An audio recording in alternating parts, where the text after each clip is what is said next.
Welcome to the Quotivation podcast. Together, we will unlock inspiration, one quote at a time.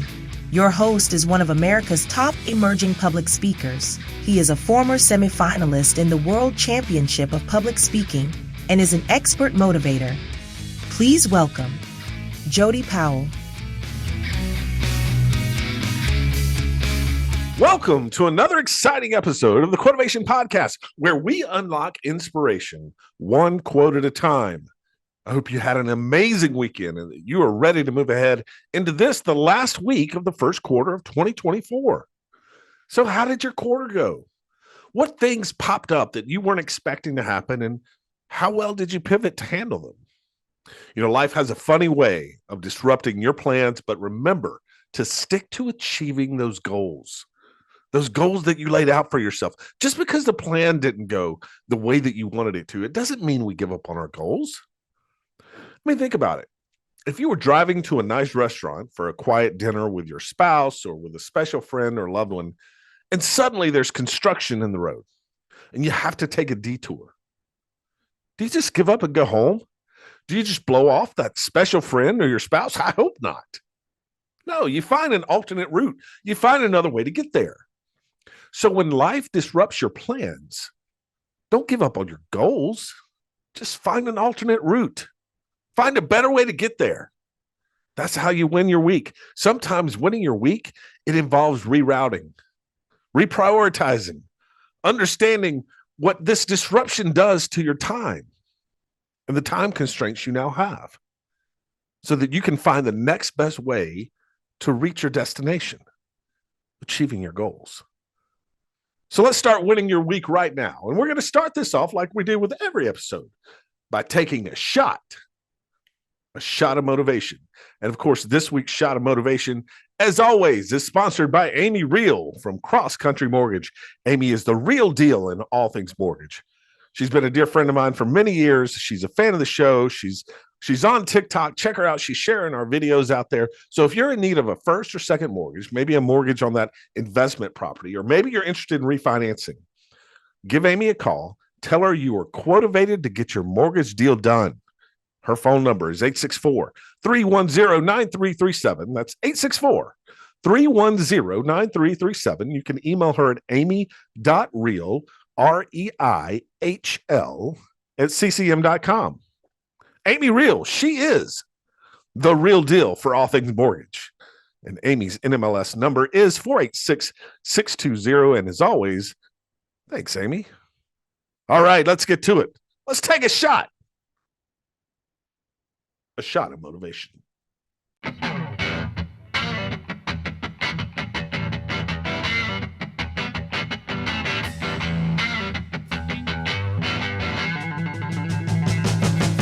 It's time for a shot of motivation, where the vibe's like taking a shot, but the high is pure inspiration. This is a quick, powerful boost of motivation to fire up your spirit. Get ready for a rapid infusion of uplifting stories, impactful quotes, and game-changing ideas. It's the swift, potent dose you need to amp up your game and win your week. It's a shot of motivation.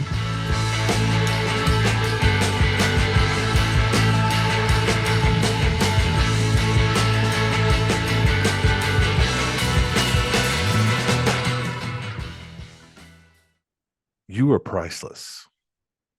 Your worth is not determined or defined by the opinion of others, the judgments of society, or the setbacks that you face.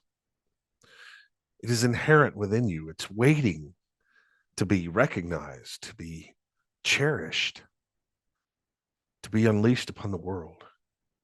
Each one of you possess a unique combination of talents, passions, and perspectives that make you irreplaceable.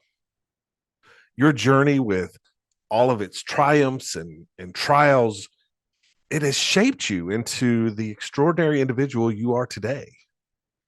So you should embrace every aspect of who you are, because it's embracing our imperfections where we find our greatest strengths. Now, there will be those that want to determine your value for you. Mostly these are individuals who have such low self-esteem that they make themselves feel better by bringing your value lower than their own. But that is not their right. They do not have the power to determine your worth. They don't have the right.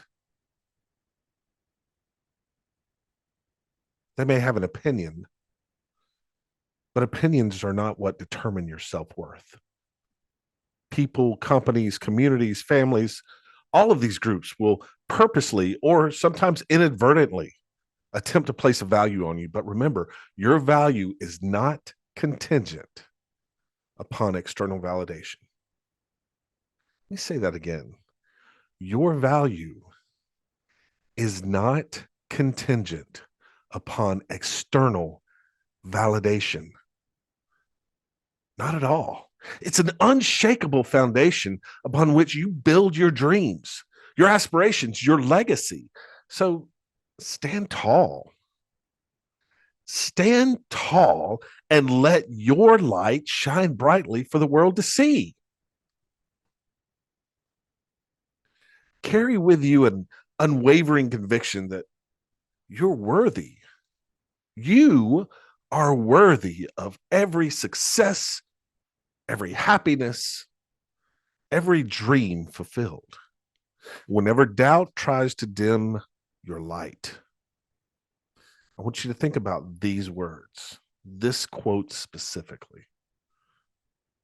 Know your value and never let anyone dictate that or determine that for you.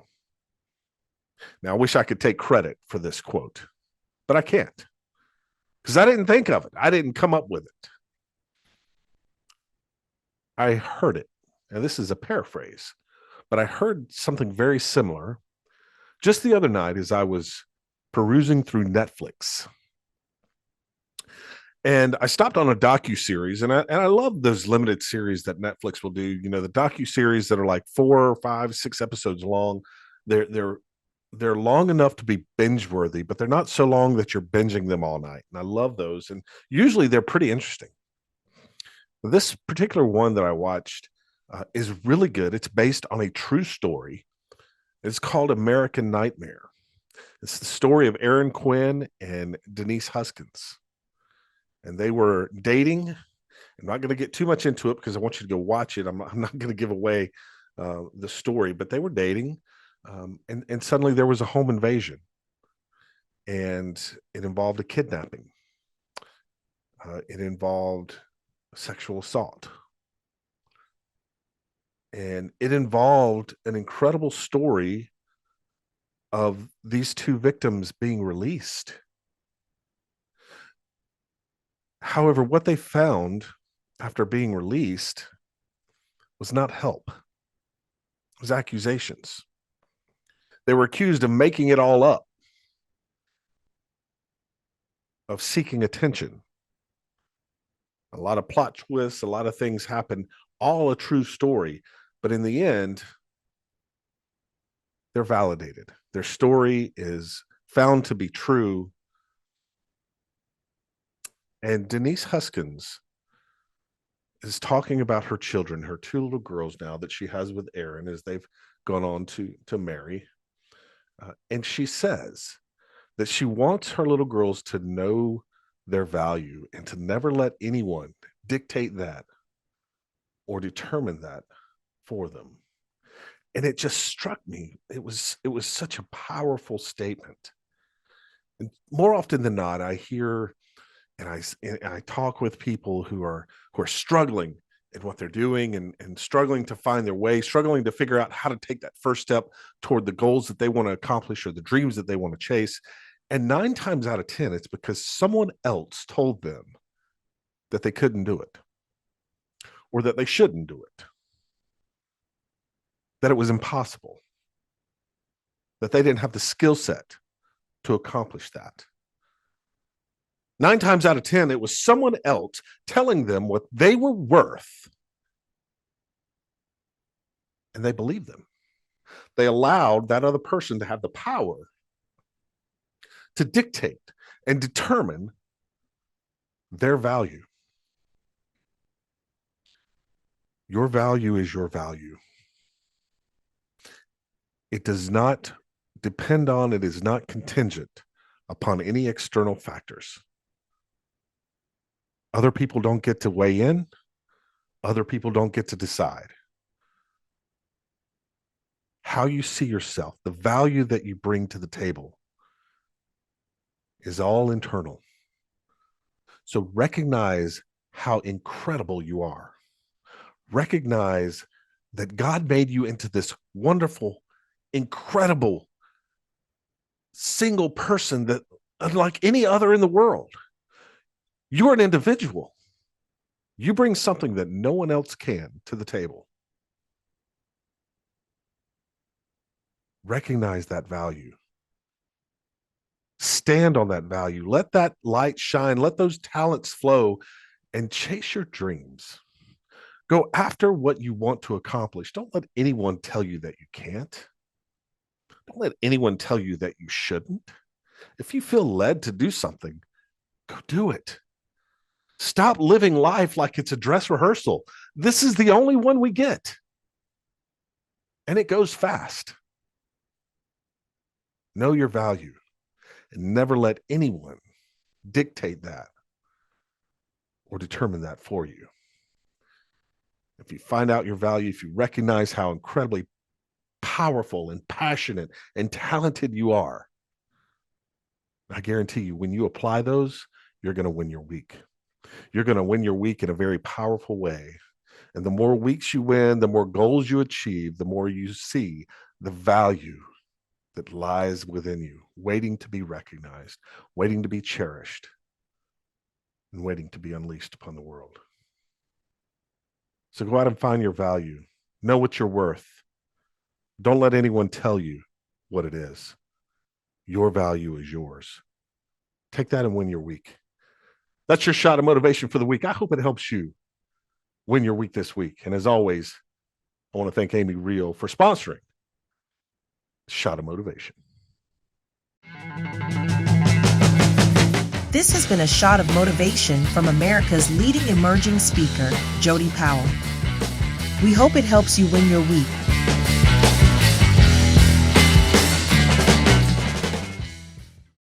All right, let's get to our special guest this week.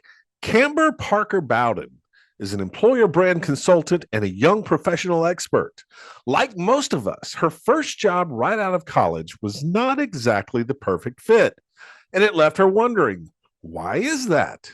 Well, 7 years later, Kamber owns YoPro Know, a consulting firm that helps companies attract, develop, and retain top young professional talent using data they've collected from thousands of young professionals, or YoPros. The YoPro Know started as a blog and a podcast and has now identified what young professionals look for in the modern workforce and decode the myths and communication barriers between Gen Z and millennials and their experienced professional counterparts in the workforce. In 2022, YoPro Know was recognized as Small Business of the Year by the Greenville, South Carolina Chamber of Commerce, and they have led workshops and speaking engagements for more than 5,000 people across the country. Kamber is also the host of The Great Retention, a podcast dedicated to hiring and retaining the best talent, particularly young professionals. Welcome to the Quotivation podcast, Kamber Parker Bowden. Kamber, how are you? I'm great. Thanks so much for having me, Jody. This is going to be really fun. Absolutely. I've been looking forward to this conversation. I love the thoughts and the ideas around bridging those gaps between generations. So tell us a little bit about YoPro Know, what you do, and how this really has become a passion for you. Yeah. So, gosh, the story is a long one, and so I'll keep it as short as possible and just hit all the high notes. But for me, my journey, as you mentioned, started from my very first career. I was actually in a corporate insurance company, and I quickly learned that that was not the right fit for me as a 21-year-old. And then because I was curious and wanted to see what other people were experiencing, I started talking to one young professional who led me to another and another. And, here we are several years later. And that first interview actually happened in 2017 or 2018, excuse me. And And I started realizing there were just so many other young professionals experiencing what I was experiencing, and that we could do something about it. And so there's a really long kind of cool journey and story of how YoPro got from one point to the other. But really it's because of stories. It's because so many young professionals opened up their lives to me and shared their successes, their failures. And they allowed me to put it in a blog and a podcast. And so because of those stories, it's really fueled all of our growth. And so of course today, we no longer just only do one-on-one interviews with young professionals, because that is not sustainable. I quickly realized that. But 6-7 years later, we have this really robust way of getting data from young professionals, and now actually even going into future young professionals. So for us, the why is we are helping future leaders. We're helping develop future leaders of our workforce, which unless you've been living under a rock, that the workforce challenges are pretty severe right now in 2024. And so we've got an aging workforce. We have lower birth rates, and so birth rates are declining. We've got a rise in entrepreneurship, where a lot of young people can make money on social media, and they're influencers. And so we have this really strange predicament that we're in. And so that is why YoPro Know exists, is to help convey those stories and help create strategies. And that's where the bridge comes in. What are some of the things that you're seeing now, particularly with young professionals? You mentioned the influencers and the entrepreneurs. How can a business tap into that desire for a young professional to kind of own their own career, own their own business? How do companies tap into that to utilize that for their workforce? Yeah, it's a great question. And we just talked to somebody. It's not live yet, but we just had somebody come on our podcast to talk about entrepreneurialism, and how entrepreneurs, are everywhere now. Like, most young people have some innovative motivators. And so what we're seeing is a lot of Gen Z under the age of 27 right now that are in the workforce. They either have a side hustle, they are, looking to move from their side hustle to full time, which is what I did, right, 2 years ago. So I'm kind of part of the statistic. And if they aren't, then they're thinking about a business. And so that is just totally different from baby boomers and Gen Xers and even millennials. I mean, millennials are pretty entrepreneurial. But what we have found is, even a corporate, even an enterprise level, companies can still be innovative, and they can still engage talent through innovation. It just looks a little different, right? You can tap into that innovative motivator and driver of young talent by almost kind of offering that flexibility, right? Because what can an entrepreneur have that maybe a corporate company or employee doesn't? There is that level of freedom and flexibility. So can you offer that?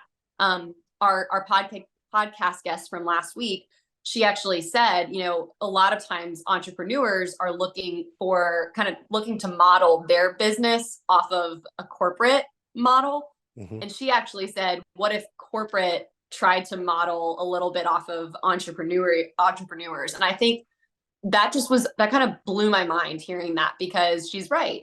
And so there are a lot of ways for companies to do this, but the reality is, Jody, young talent, they are looking for ways to make money elsewhere. And that's not just a byproduct of, where we're at as a society. It's really from the technology. It's from the economy. Inflation's high, and people sometimes cannot even make ends meet with one full-time job where the starting salary is $50,000. I mean, realistically, in some of these major cities, it's just not possible. And so is that the main driver of this, you think? Just the desire and the ability to live the life that number one is comfortable and that you can make ends meet, but is there more behind it than just the lifestyle? What's really motivating this entrepreneurial spirit in this generation? Yeah, I mean, I think freedom and flexibility is a major driver. And when we take a step away from innovation and talking about running a business, and that type of freedom, there are a lot of other motivators and drivers that we're seeing, and I'm happy to share that with you. The biggest one right now that I think might surprise people is that money is actually very much high on the list. This has not always been the case for our data. We found that compensation has not been super high in recent years, but in our recent study that we're about to release later this year, compensation is actually pretty high up on the list. And so people, they do want this form of stability, but the difference between this generation and previous generations is that they will leave in order to get that stability. So when people think stability, they think, oh, they're going to stay in one place. And I think millennials told everybody that's not the case. Like, we're going to job hop. Right. But Gen Z and millennials want that financial stability. But they're going to leave if they're not getting other things while they're there. Other things meaning empowerment, engaging opportunities, growth opportunities.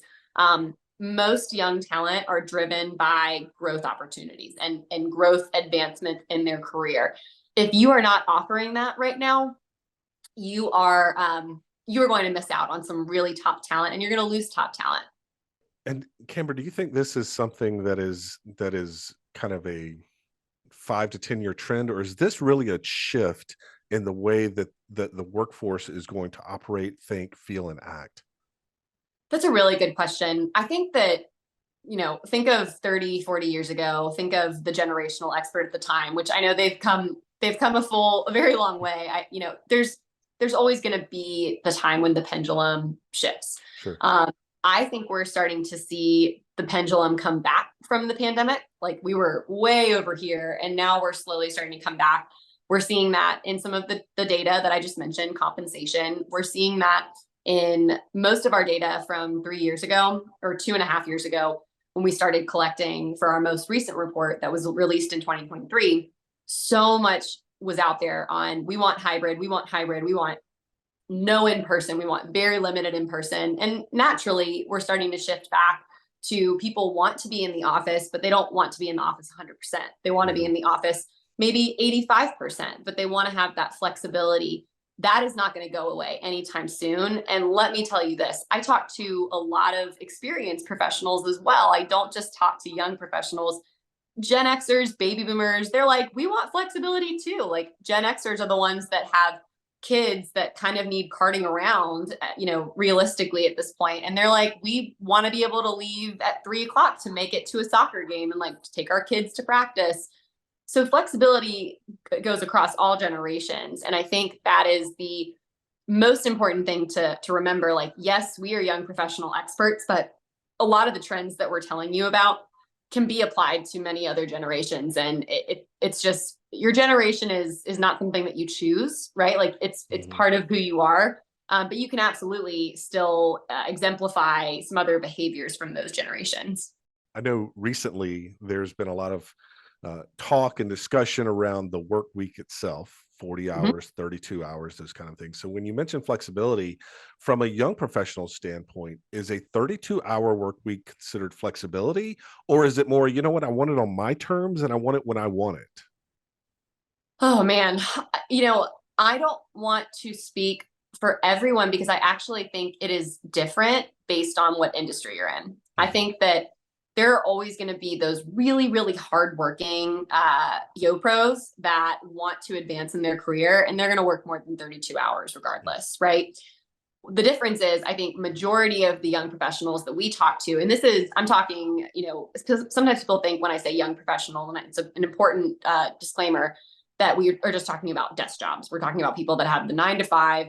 We interview young talent across all industries. So we're talking about the manufacturers, the construction workers that are in the field. Like, we are talking to you from that level. So we know that majority of these people do want it on their terms, but you're going to see that play out differently based on the industry. We're in spring of Q1, about to be Q2, and we know that CPAs are just dying right now because they're slammed. That the YoPros are not working 32 hours a week. And so I have to say that I think it's dependent on the industry, but yes, overall, majority of people do want to have that flexibility where it is on their own time. And as a leader, that's a really hard shift to make, especially when you've not always thought that. Yeah. That's a good distinction to make, that we tend to think young professionals, that we're thinking about, the the MBA, the college graduate that's coming into the office, and so it's a good distinction to say that we're talking across multiple industries, multiple companies, different jobs, different aspects of jobs.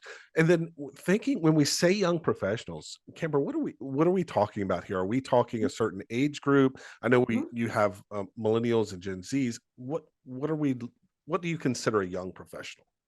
Yeah, so it's by definition, this is not our definition. This is from the Center for Generational Kinetics, is 21 to 39 is a young professional. To kind of dive in a little bit more, what that means in 2024 is 21 to 27-year-olds. Those are the Gen Zers in that range. And then 28 to 39, those are the millennials in that range.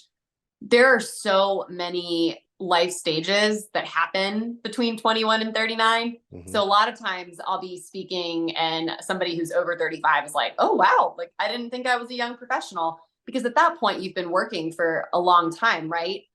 However, that has historically been kind of where you're in that maybe middle manager level. You're not yet considered an experienced professional. So when we look at data, we pull out the major trends across the 21 to 39 range, and then we actually do split up the data. So it's like, all right, let's make sure that it's not all millennials that are saying this about compensation, and Gen Z is like, no, we want meaningful work. So we do look at those trends and try to pull those out. Sure. So as we move forward through, I guess as time moves on and as generations evolve and needs change, those life events happen. 5-10 years down the road, your crystal ball, what are the things that are going to be truly important to not only attract top talent, but more importantly, retain them? What are the things that companies, business leaders, even entrepreneurs need to be thinking about in terms of holding on to really good talent? Great question, and one that I get asked a lot. Number one is you need to make sure that you are offering wellness and benefits that match the team. And what I mean by that is you're going to start to see customization a lot more in the workplace. What I like to tell people is customization is everywhere. It is from the music we listen to the social media that we digest and the videos that we watch on YouTube, the streaming videos that we watch. Everything is customized, right? Everything you get is, hey, you've watched this, so we're going to recommend this. Who's not to say that that shouldn't be happening in the workplace in order to attract and retain top talent? Does that mean that leaders need to just ramp up everything and put so much time into this? Yes, initially. But once you create a customized path for somebody, whether it's a customized onboarding plan, whether it's a customized communication plan, that is, whether we like it or not, that is kind of what happens with this digital native crowd, which is what young professionals are. And customization is everywhere, and it's what we know. And so we're going to start seeing that in the organizations in which we work. And so what I mean by having a customized wellness and benefits plan is that benefits do change as you advance in your career. When you're in your early 20s, and this is not new to anybody, when you're in your early 20s, benefits look very different. And when you are in your maybe middle management career, you might be taking care of young kids, and you might also be taking care of your parents. And so caregiving needs need to be met. You might be trying to start a family and you need IVF treatment, right? Like it changes in your life cycle and in your work life cycle. And so that level of customization is important. And what we're hearing in a lot of our latest data is that benefits and wellness are so important to this generation. Work-life balance is a top factor for them. They want to know that their life is not determined by work. They are truly the generation that comes in, they live so that they work so that they can live, not living so that they can work. Now, not all young professionals are like that. I would unfortunately say I'm probably the latter. But for the most part, there are many young talent that I would say fall in that former bucket. And so that's a really, really key way to attract and retain talent. And I could go on, but I'll stop there. Well, yeah. And just to build on that customization idea, I mean, I think I've never really thought of it in terms of, the algorithms that we have that tell us what videos we should watch when we're scrolling through our phones, and applying that concept to the needs that you have from a benefits perspective, even from a job duties perspective. I would imagine that as a company, as a CEO, or as a high level leader, I hear that and I think, I don't have time to customize these things for that. I can't do that. We've got work to do. We've got, I'm short staffed as it is. I don't have time. What's it going to take? And I would imagine the answer is some type of technology, or some type of third party that specializes in coming in and kind of helping with this customization from a benefit standpoint, from a meaningful work standpoint. What's going to be the tipping point that causes that to become widely accepted in the world? Yeah, I mean, I think we're already kind of seeing the tipping point. Everybody that I talk to who is in management level, their biggest challenge is finding good people, and it's keeping them. That's we're starting to see, like, the companies that, I mean, you mentioned like bringing in a third party. So we have a lot of really great industry partners that are benefit specialists that we would recommend. And so anybody that isn't using a partner in that, I would highly recommend doing your research and finding those people, or let us know and we can refer people. But on the customization piece, like from a retention angle, that's what we do. I mean, our entire business was designed so that we can help companies better attract and retain talent based on the data, right? So if anybody's interested in exploring the customization piece, like we have programs that I am looking at trying to automate, because I think that's the future, to your point, like figuring out how do we automate this process. And so currently what we're doing, Jody, just to give you an idea, is we've found that guidelines, like clear expectations, which is something we haven't even talked about today. Clear expectations is everything, right? For no matter what generation you're a part of. What we have found, though, is with the noise that we see every day online, particularly because Gen Z and millennials have grown up with all of the noise, sometimes messages are not getting through. Particularly when you are communicating across generations, sometimes there is a gap, and there might be an area that a baby boomer says, "We need you in the office at 8," and the Gen Zer heard around 8, so they come in at 8, and it starts to happen over and over again, and then that gap gets further and further, and so there are those barriers. We are seeing that happen a lot, and so having a simple practice where you just kind of set guidelines across, and then we measure those guidelines, that starts to help alleviate that problem and kind of fill in the gaps. And how it ties back to customization is there are some really simple steps that business leaders can take to start customizing, but you have to choose your areas. Is it customizing communication? Is it customizing the onboarding process? Is it customizing the recruiting process? And by that, I mean, you might see somebody that comes in and they're a Gen Z member, and you keep calling them during the recruiting process and they're not answering. And then you realize once you text them that you get a response in like 30 seconds. So part of that is knowing who your audience is, knowing who the generation is on the other side, and then also knowing how they communicate. Everybody communicates differently. And so again, team, how do you like to communicate? How do you, what kind of onboarding works for you? What is your expectation of your growth here at the company? And if it's not this, how can I get it to that? So I know that leaders sometimes hear me say that and they're like, oh, like they need to pay their dues. I didn't have to customize, like I didn't have anybody customize and cater to me. But again, this is a generational challenge. This is not a one-on-one thing. And so you will again see performance drop when you don't exemplify some of this or execute some of this. And so we could go on, but that's what I'm seeing. Yeah. And I think an important piece of that, and you tell me if I'm wrong, but it would seem to me that an important piece of that, when you're thinking about customization, when you think about particularly customizing communication, setting guidelines, those kind of things, it's not for the leader to go into a room, shut the door, and then come out and say, "Hey, everyone, I have all of these guidelines. We're ready to go." I would imagine there is like some inclusion into the process for that generation to reach out to Gen Zs and millennials and say, okay, team, how can we customize this? How do you want to receive? What do you hear when I say this? And there needs to be some clear collaboration in that. Is that accurate? Yeah. So, I mean, what we do, and I know there are companies that are doing this without a third party, but what we do is when we come in, we actually, have a survey where we go in and we're actually surveying a team all across all generations. How do you prefer to communicate? Mhm. And we dive into a little bit more. It's not just a one question survey, but once we do that, we then create the communication guideline and then the team meets about it. And so most of the companies we've done that for, they are small and mid-sized companies. Like a lot of the larger enterprise companies we're seeing, they've been focusing on this for a while, right?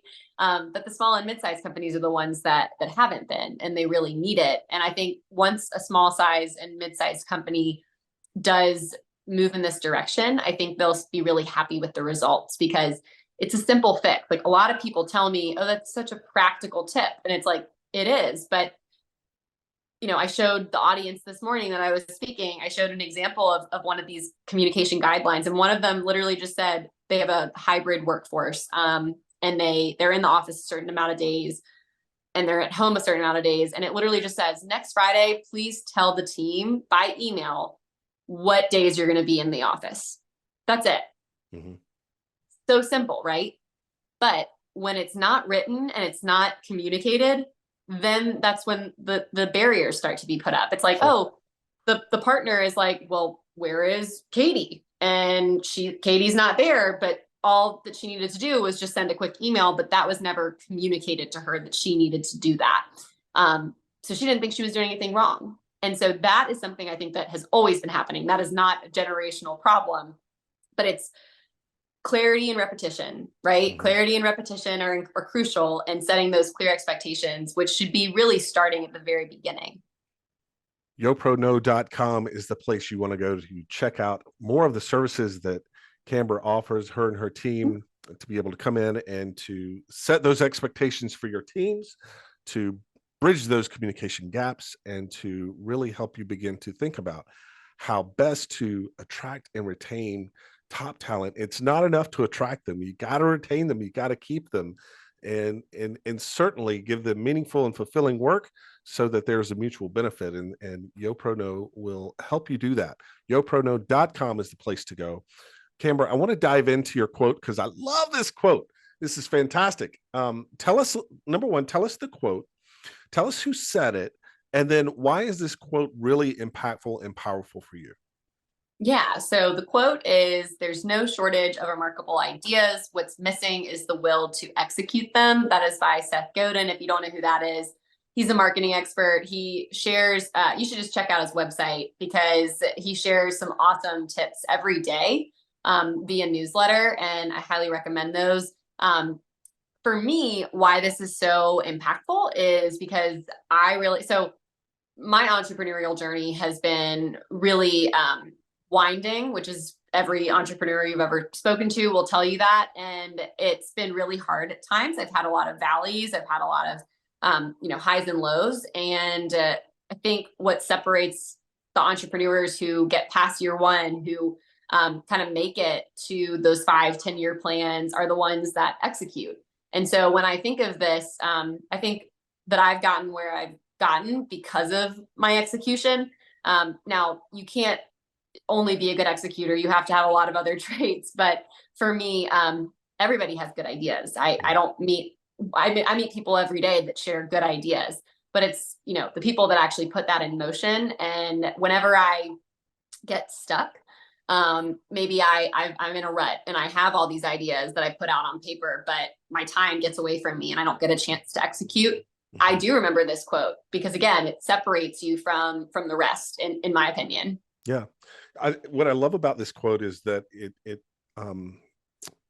talks about the will to execute. And I think that's a little different than saying, if you have a remarkable idea, here are the 5 steps you need to take to execute on those ideas.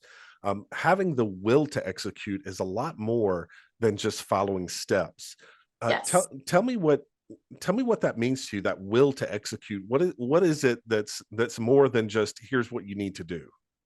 Yeah. So as a founder, I think there's a few things that really separate you in addition to this execution. And one of those is, again, just the will to go on, because you do have a lot of moments where you're like, man, was this the right idea? Because this is hard. And I have not met one founder who has argued against me there. But having the will to execute is, to me, means that you are so bought into what you're doing. You believe in what you're doing. And I think it means that you will kind of push through anything to get it done. And that is, I can confidently say that I have done that.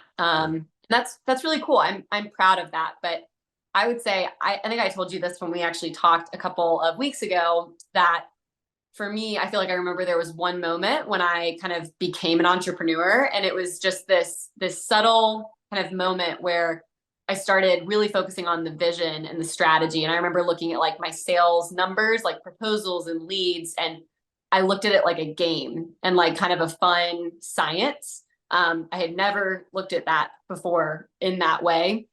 And again, it's like, all right, I have this plan. Now, how am I going to execute it?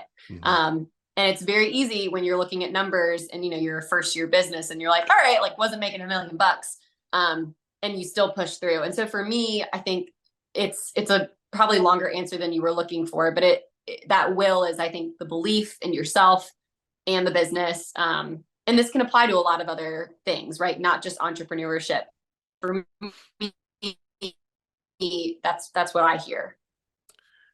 And so what I love, that something that you said there is just the gamification of the way that you looked at that. And I think that ties a lot into, finding your will, right? Finding the will to execute, because like you said, and like the quote says, there's no shortage of remarkable ideas. People have great ideas all the time. You hear people say, boy, it'd be great if I could do this. And it'd be great if this were a thing. But to tap into something that really motivates you to execute it. And so for you, it was looking at the numbers, and suddenly this became kind of a game. Let's play with the numbers. See what happens if I do this. I wonder if I can win here. And so part of the will to execute, I think, is finding that passion, finding that one thing that motivates you to look at it differently, to look at it in a way that it's not, oh my God, I have to do this or else I'm going to fail. It's, oh, wow, I wonder what will happen if I do it this way. And it's perspective, and it's a completely different perspective. I want to talk a little bit about the first part of this quote. There's no shortage of remarkable ideas, and that is so true. And I think a lot of us can relate to that, especially the creative, the eyes on the disc assessments that are like way up here in the clouds, like I am. If we have no shortage of remarkable ideas, then what is the process that you use to take all of these ideas, whittle them down to say, okay, these are the ones that I really need to execute on, versus it'd be great to do this, but I don't know that it would bring the benefit? How do you prioritize your ideas?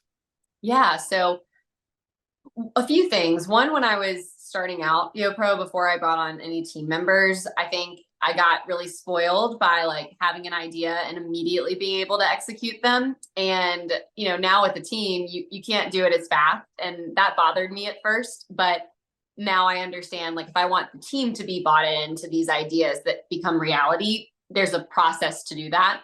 And one of the things that I have started to do, and it's really thanks to my mentors who encouraged me to do this, is I have a running document that is within my notes app. I have different categories, different tabs that are all of my ideas.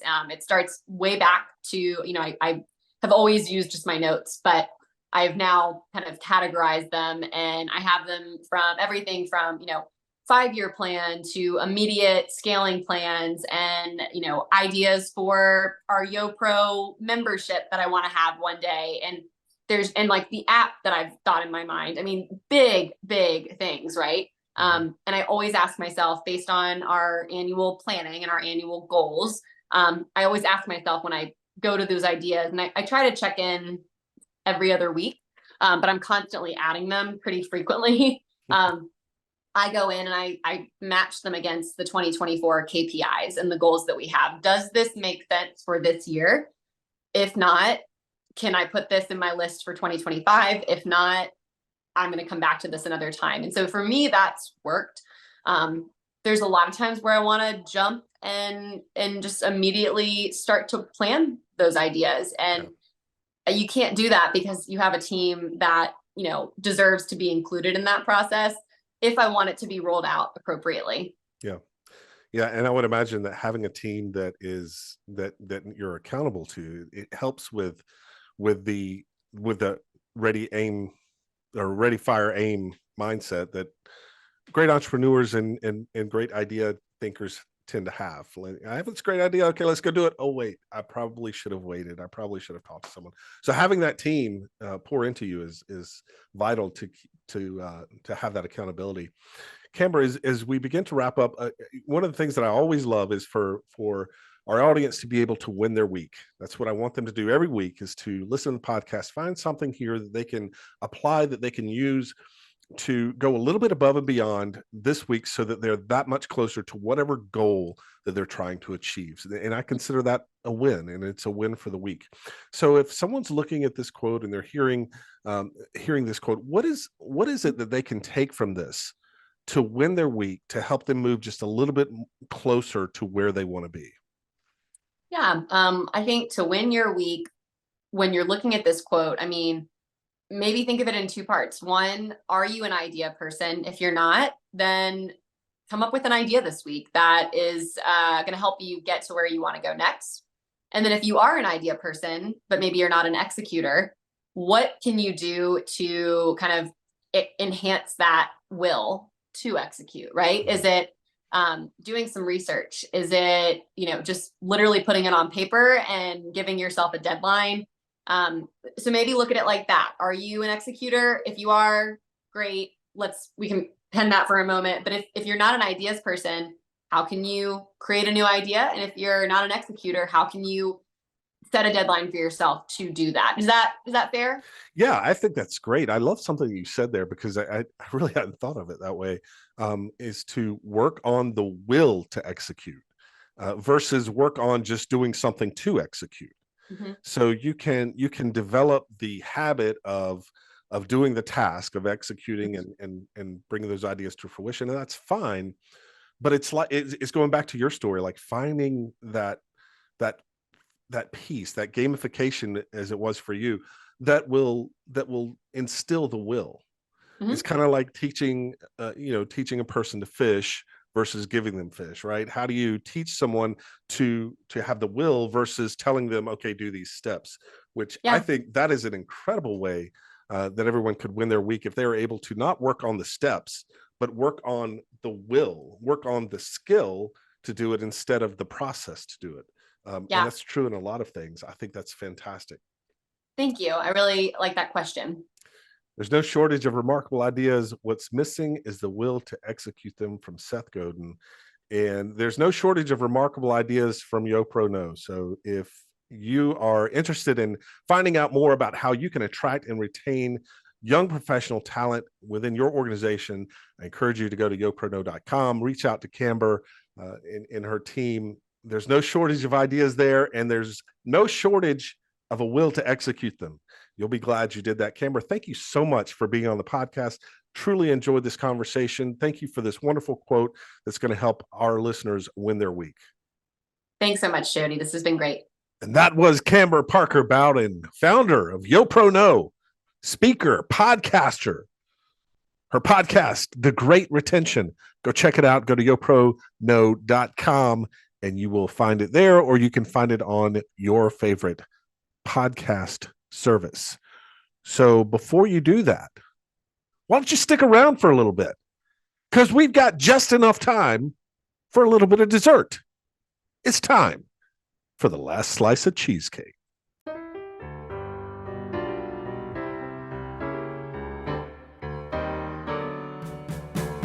How about some dessert before you go? There isn't anything that can't be solved over a slice of cheesecake. So before we wrap things up, sit back, relax, and enjoy the last slice of cheesecake.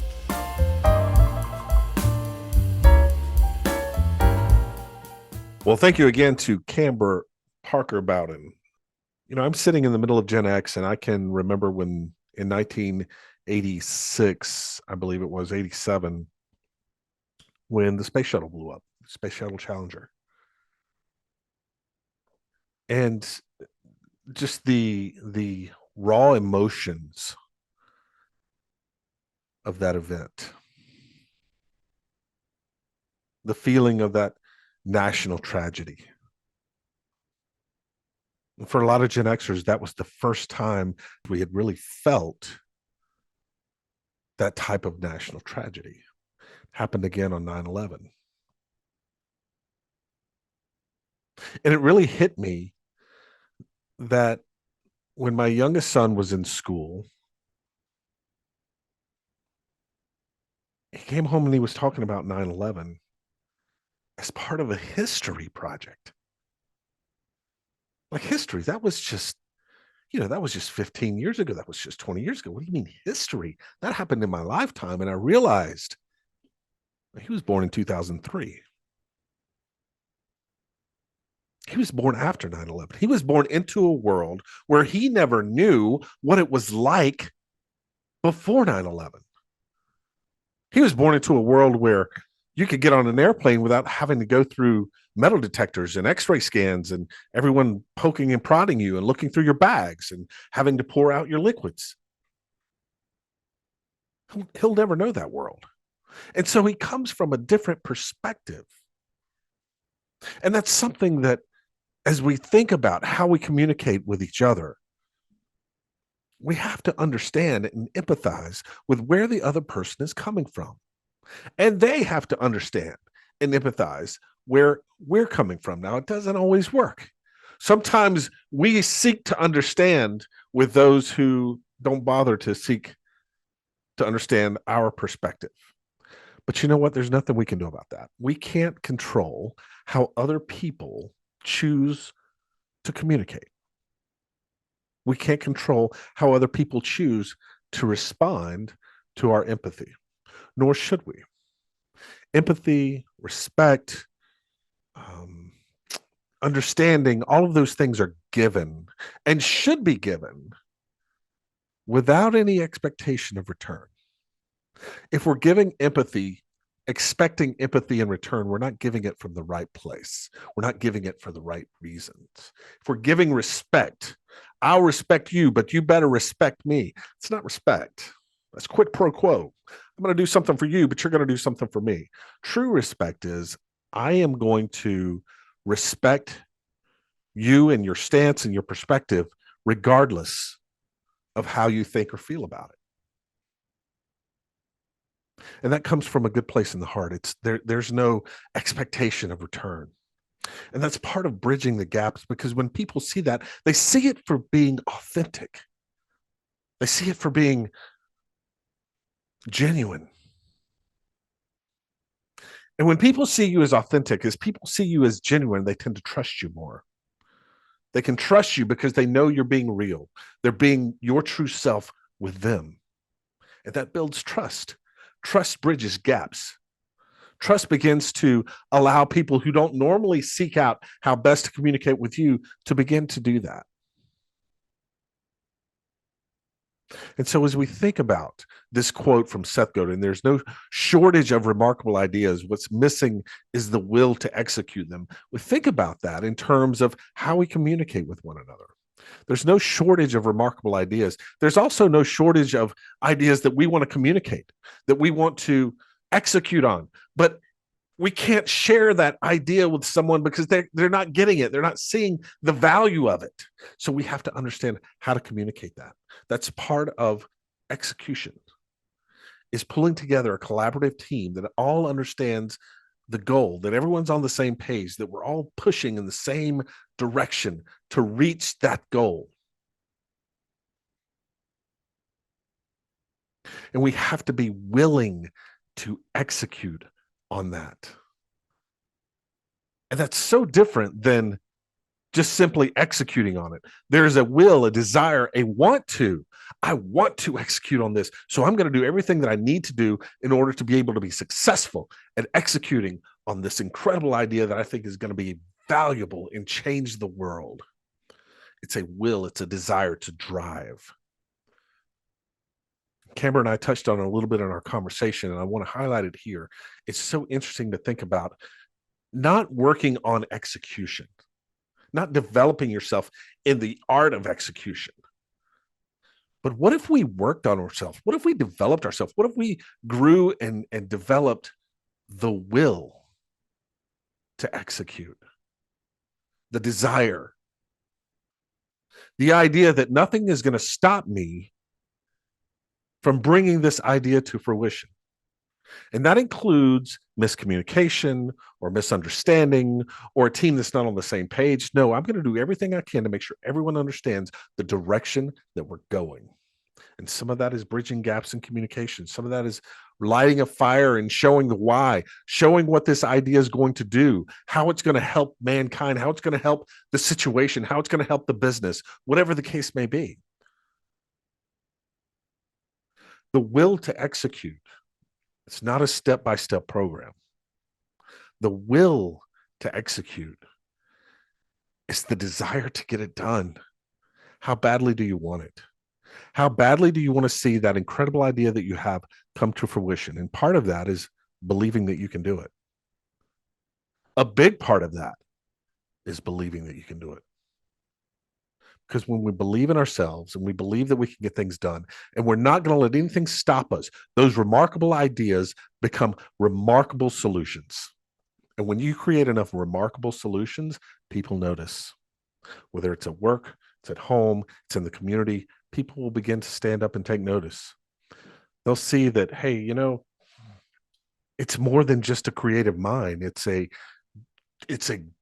drive, and it's a desire, and it's a passion to get things done, to pull them across the finish line.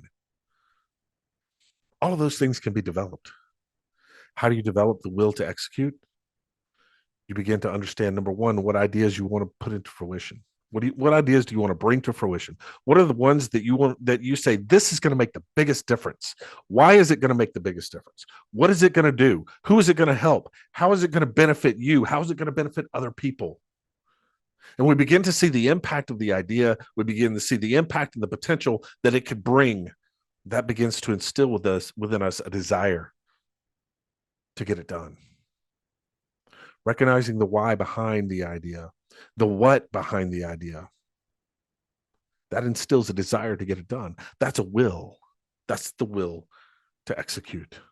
Seth Godin gave an incredible quote that Kamber brought today. There's no shortage of remarkable ideas. What's missing is the will to execute on them. As you go through your week this week, if you want to win your week, one way you can do that is don't work on the process of executing ideas. Grow, learn, develop how to instill the will to get them done, the desire to do them. Every idea is going to have its own challenges to implement. Every idea is going to be different. Every idea is going to require different resources, different mindsets, different expertise. No two are the same. But if you have the will to execute them, you will figure out the steps. You will figure out the needs, the resources, everything needed to bring your idea to fruition. And that's how you win your week. I want to thank Amy Reel, the real deal in all things mortgage, for sponsoring the Shot of Motivation. I want to thank Kamber Parker Bowden, founder of YoPro Know, for this awesome conversation and bringing this amazing quote from Seth Godin. There's no shortage of remarkable ideas. What's missing is the will to execute them. And I want to thank you for listening. That's all the time we have for the Quotivation podcast. Until next time, stay quotivated. You have been listening to the Quotivation podcast, hosted by America's leading emerging speaker, Jody Powell. If you would like to book Jody to speak at your company, conference, or next event, visit www.jodypowellspeaks.com. You can also email him at Jody, that's Jody, at jodypowellspeaks.com. Thanks for listening. Don't forget to like, share, and subscribe to the Quotivation podcast. And remember, stay quotivated.